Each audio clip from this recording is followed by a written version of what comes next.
We lived in a stone farmhouse at the edge of town.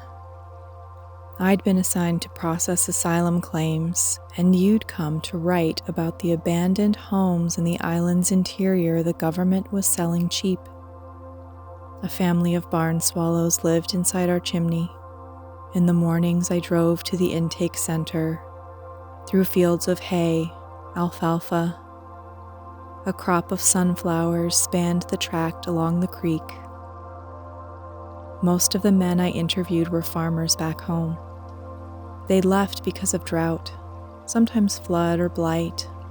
Afternoons, the sunflowers bowed in their furrows and the clouds turned alabaster. At home, I'd find you lying on the hearth, listening to the swallows.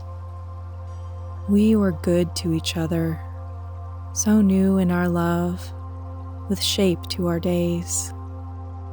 The fighting spread and more ships came ashore. Women and children were held in a new location.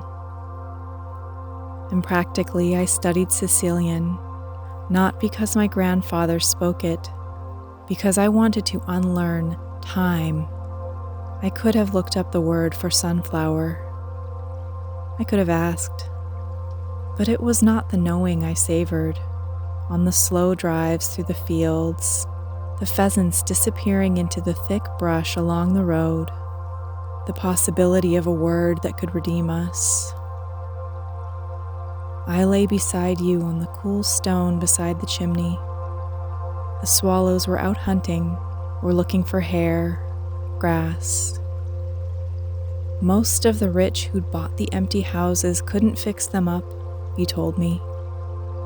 Supplies were scarce, labor hard to find.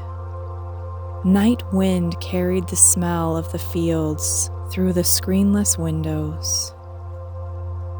A flock of egrets followed the baler, gorging on the insects and frogs, the blades exposed and left without shelter.